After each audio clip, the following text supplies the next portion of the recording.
Welcome to the Jeremiah Patterson Show, and thank you for joining me this evening. It was a couple months ago that we brought you a special report called The War on Women, and how women's rights have been under unprecedented assault, not just by the Trump administration, but by Republicans in the states, in that this rollback of rights has been happening consistently for a while now.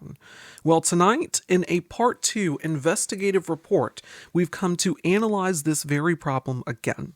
And I've decided to release this on today, out of all days, because it's International Women Human Rights Defenders Day. It was created in 2004 to recognize the contributions of women in defending human rights and to highlight the specific threat that they encounter. I will tell you, our guest tonight is the embodiment of this day and has done remarkable work when it comes to being a fierce advocate for women's rights. Dr. Nicole Mason, the president and CEO of Future Forward Women. I spoke with her for a special interview, and she will join me in just a moment. Recently, I've decided to lean more into my investigative journalism side, hence why I'm no longer consistently publishing about daily news, because personally that's really difficult to do with a part-time job, doing journalism, and not having a full team behind you at the moment. But also because investigative journalism really has my heart, especially with the Truth in Transit series that was recently launched and taking my second full investigative journalism trip to Durham, North Carolina, and my upcoming documentary on Black Wall Street. But there are also terrible things that are happening in the world, and I prefer the deep dive approach to really grasp and make sense of something. And women's rights being under attack is one of them, but it's also an issue that is flying under the radar right now. I feel when it comes to the Trump administration, there are many issues that are happening, and when an issue essentially rears its head in a way that is just utterly disastrous and obviously cannot be ignored anymore, that's when coverage is shifted to it. But it's important to have coverage on that story before the disastrous things happen. That is how you get ahead of something. That is how you inspire activism. That is how you mobilize. And so I get there is a lot that's going on under this administration, but remember to stay focused on more than one issue because they are setting multiple fires at once and hoping you don't notice. You cannot have a functioning democratic system of government, for instance, if women are degraded, devalued, and reduced to nothing. But that really is their goal. From abortion rights being revoked to limiting access to education and voting, we are witnessing a coordinated effort to institute Project 2025 policies across the nation to attack women. And again, this is why I've pursued investigative journalism completely, because the hope is that if you do investigative reports like this, highlighting what's going on in the states and across the nation, that people will wake up, they will mobilize, and they will act. And they will do so, raising the importance about key issues such as women's rights being under attack, especially if it's severely underreported, before disastrous headlines begin to break. And so I say to my fellow journalists out there who may be watching this, please report on women's rights being under attack right now, because this is a matter of critical importance. I get there is a lot that's being reported about what's trending in the news or breaking, but please spend some time doing investigative journalism so we can better understand these problems and raise awareness about them. And that's part of what we're going to do tonight here.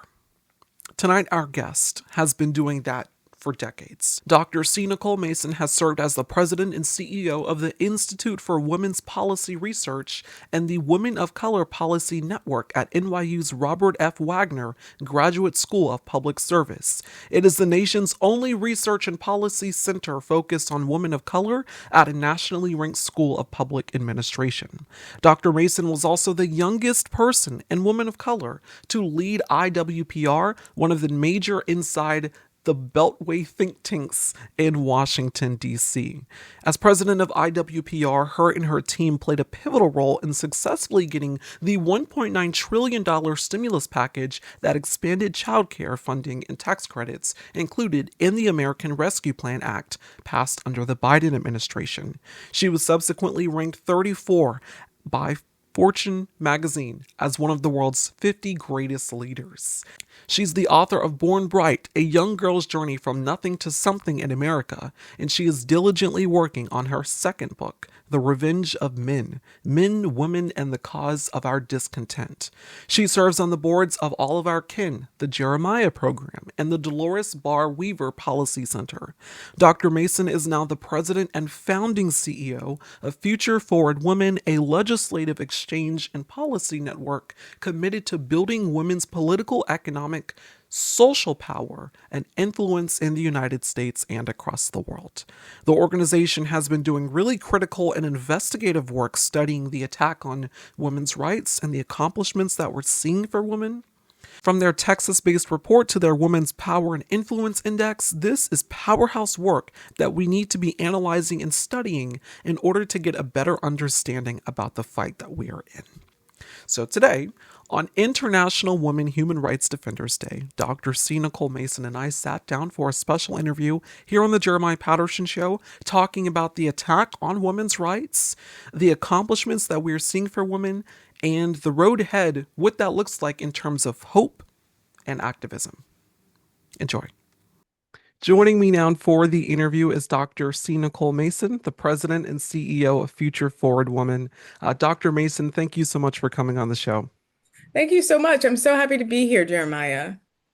So I've really been looking forward to interviewing you ever since it came up in terms of being introduced to your staff. I wanted to say that there is a lot that's happening right now in the world, but also here at home in the United States.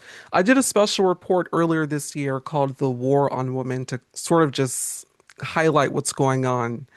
And I wanted to ask you about what's happening here. So the United States currently ranks 43rd out of 146 countries for gender equality, despite progress in education, employment, and political representation. Why is the United States falling behind? And what does that ranking reveal about our current landscape for women?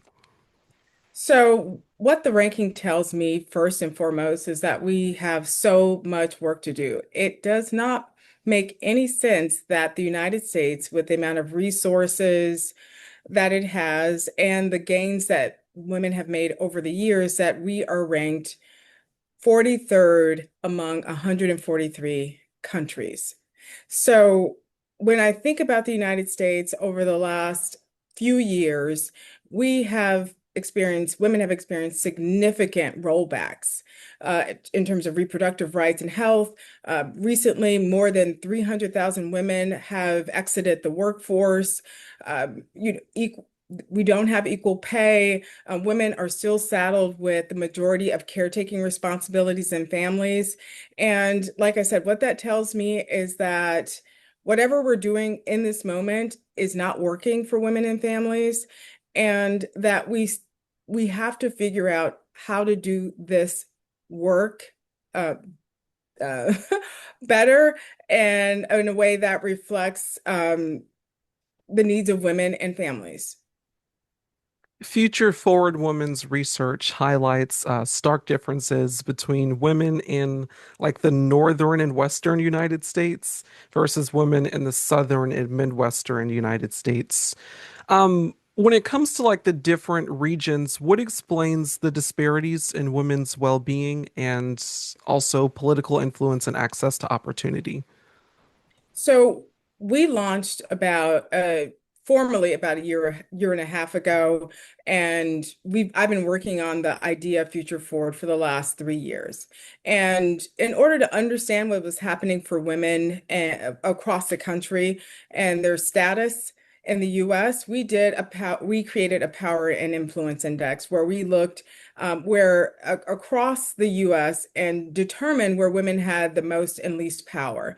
And we looked at a number of indicators: economic security and well-being, workforce participation, civic engagement, voting habits and behaviors. And what we found is that there is a strong correlation between women's political power and influence and whether or not they have equal pay for equal work, they have childcare, they have the other policies that we know that make a difference for them in their lives, and in the lives of their families.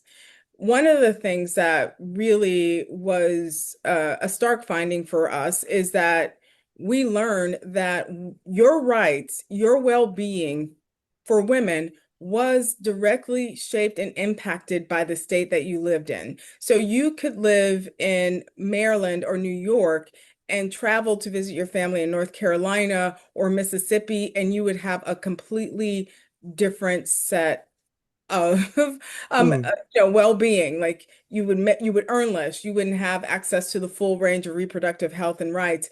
And so we haven't seen something like that where your rights were determined by state boundaries since slavery in about 400 years. And for me, that tells us the work ahead of us. And so our work at Future for Women really focuses on working with women legislators and working with everyday citizens to get women and family friendly policies not only passed in their states, but design policies that will really make a difference. Speaking of when you travel to different states and there's different rules that apply or different standards for women, I wanted to ask you about your Texas state report, which basically concludes that Texas ranks among the lowest in the countries for women's well-being. And I wanted to ask you here that I guess basically, why is Texas performing so poorly for women despite being fourth in the nation for women's political representation? And I guess also, what does your research indicate are the most urgent issues? So, this is one of the the biggest questions that we think about because you would think logically that if women had held more office, they had more political influence, that the policies and laws that we would see on the other end would reflect that power. And what we see in Texas, where there's, you know, a representation for women in elected office is really high. There are a high number of women of color who are elected to office there, but it has not translated to wins for women. Texas has some of the most regressive reproductive rights policies for women. Women do not have bodily autonomy or integrity in Texas. High rates of poverty, low wages for women, and so what we need is not just any woman in political power. We need the right women in political power who hold influence, who can legislate in the way that is reflective of what women and families actually and really need in this moment.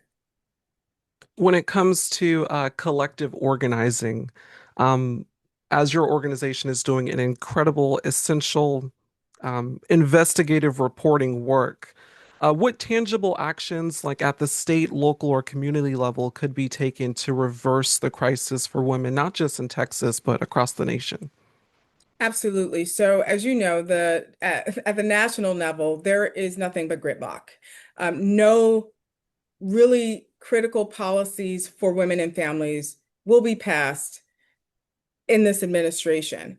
And what we've also seen at the national level is there have been attacks and rollbacks of policies like or programs like SNAP and Medicaid and Medicare, and that's impacting women every day. Mhm. So states have always been laboratories for experimentation, and when at the national level, when the government falls short, states often step in to support and close those gaps.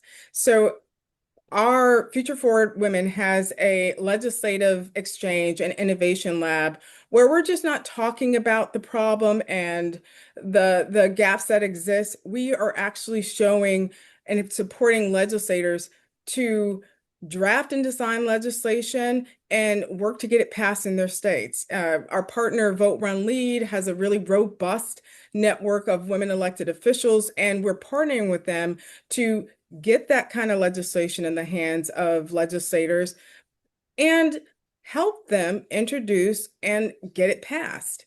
And I think that's really important. It's a proactive strategy. It's offensive. A lot of times we spend our time beating back bad policies and not actively and proactively thinking about the future and what we actually really want. Mm.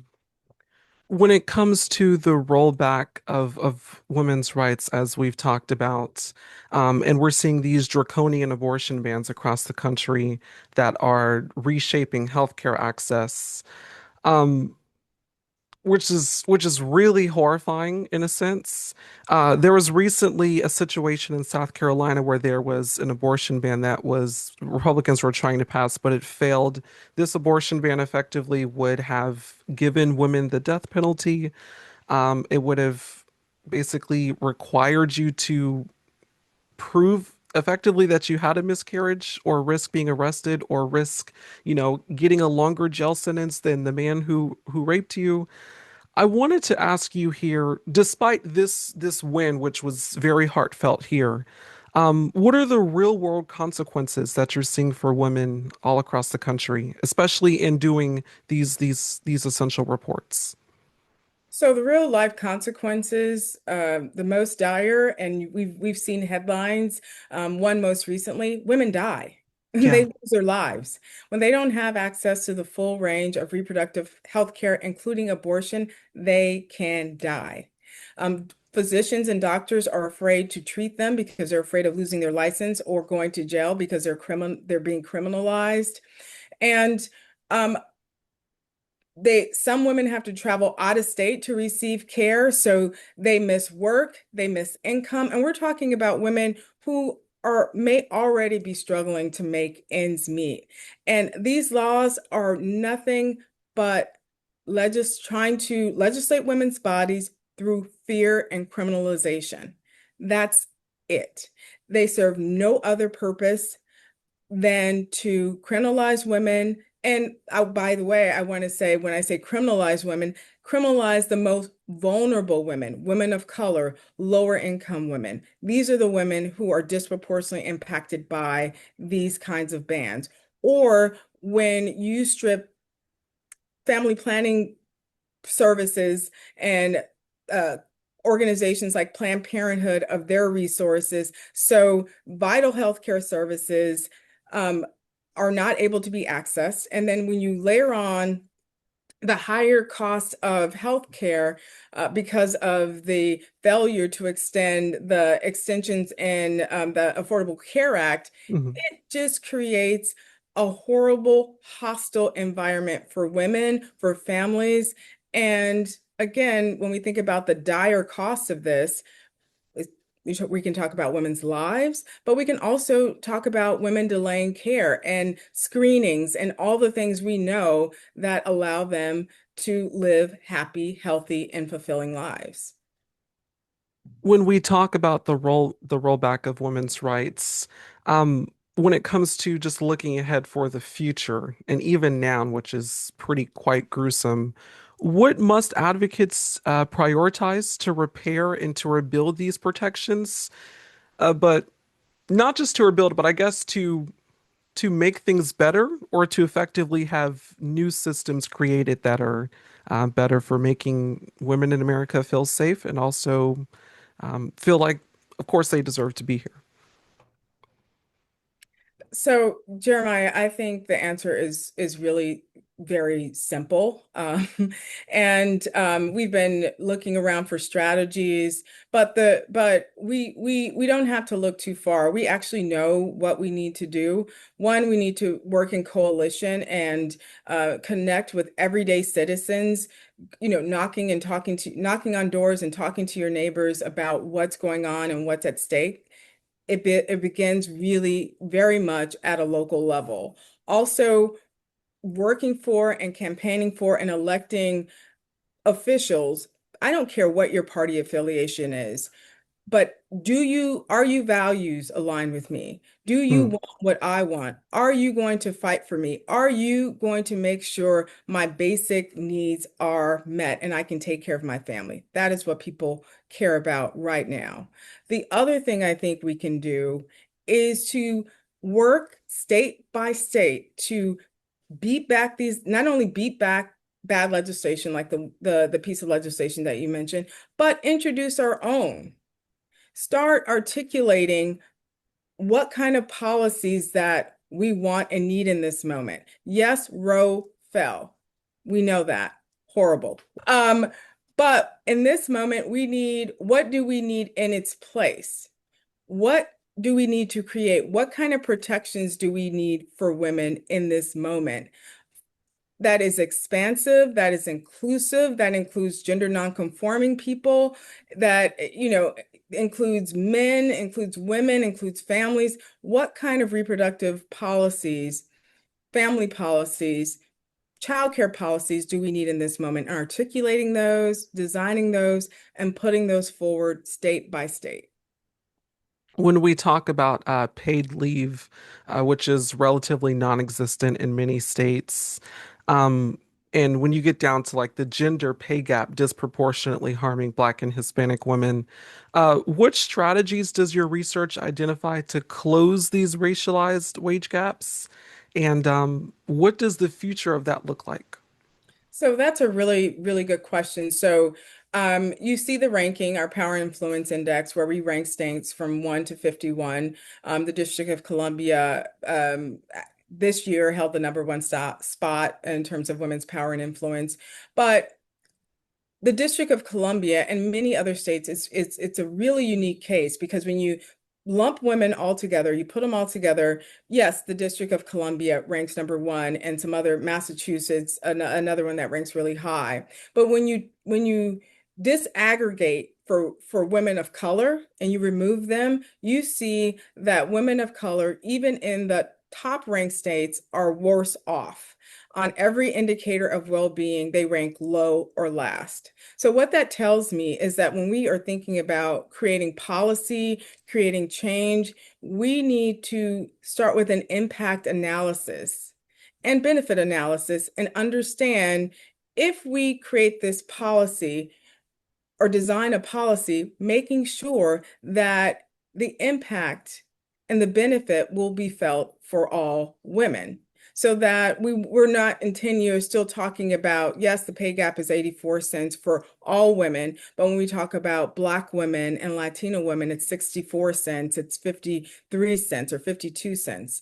And so thinking about how do we get at that? Because we know if we solve for the most vulnerable, the most marginalized, the effects will trickle up to all women and all families.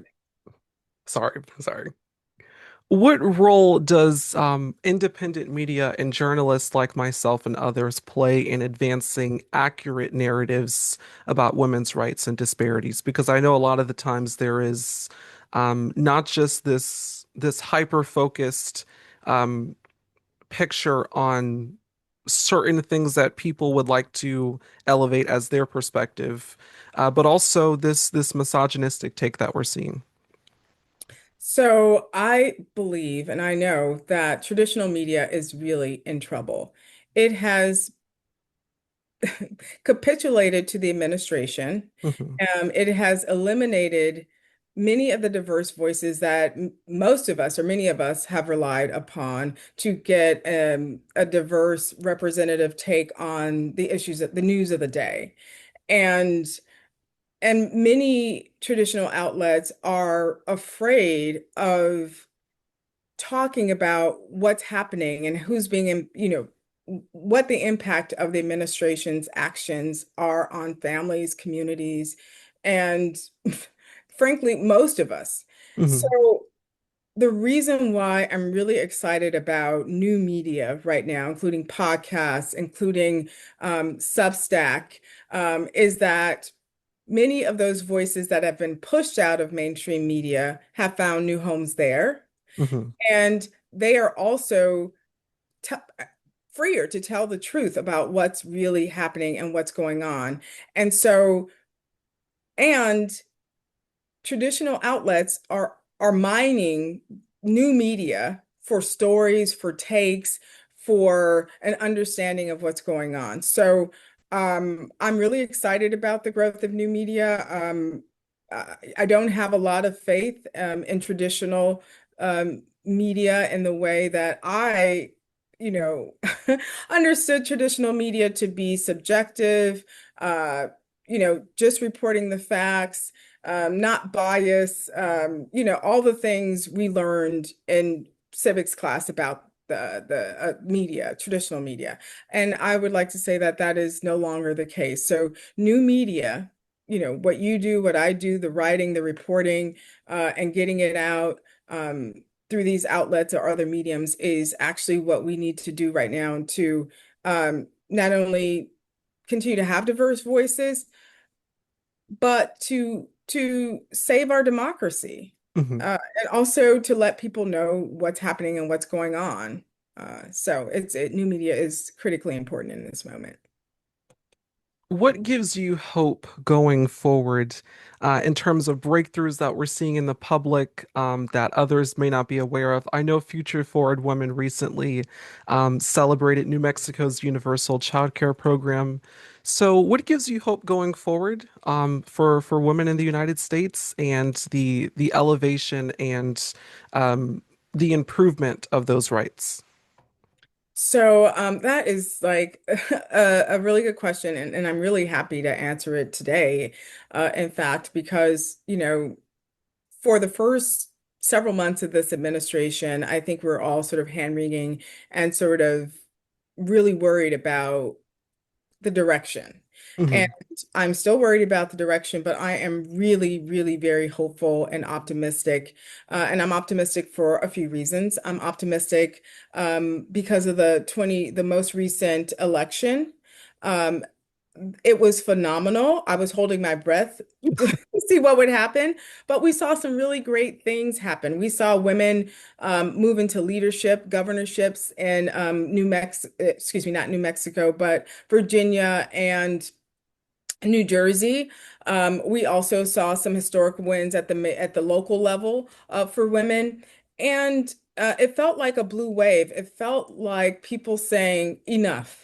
Um, I really am excited about Mondami's election in New Hmm. York because he ran on, and so many others ran on a platform of shared values, centered people and voters and what they need and what they want in this moment, weren't capitulating to the most powerful or the billionaires, and that resonated and worked. It's not politics as usual. And I think many of the establishment Democrats and centrists are really want it to work the same way that it's always worked. They want to do their job, clock in, and go home or go on vacation or do whatever they do. And the people, are saying no more. Like we're not going to be suffering while you are, playing politics. You want to be famous on social media. You want Hmm. a soundbite. You want to, I don't know, UFC wrestle at the White House. No more. Okay. So I think that's where we are. And so that's what's giving me optimism and hope because I feel like we have some energy and momentum, and it's just figuring out how we harness it and keep it moving in the right direction. I have just a couple more questions for you here. Um, why is expanding women's leadership, especially in government, academia, and business, critical to shifting outcomes for women nationwide? Because as you just did talk about, we had a lot of historical first with those past elections. Well, so I've been doing this kind of work for about 20 years now, maybe a little longer. And I'm a policy wonk. I have run a think tank. I've run other organizations. And we always can make a case. We can always say why, for example, we need universal child care, why we need paid sick leave. We have the data, the numbers support it. We know it's important. We know there's public support to behind it, and we keep losing. We just keep losing, and we saw that with Build Back Better and the American Families Plan. And when I was thinking about what we needed in this moment, I was like, well, why do we keep losing? And I was like, we don't have enough power and influence. Hmm. At least we don't have enough to beat back bad policies, get a woman elected to the highest um, position of the land, president, or to pass common sense policies that would make all of our lives easier. And so that was the spark for Future Forward Women.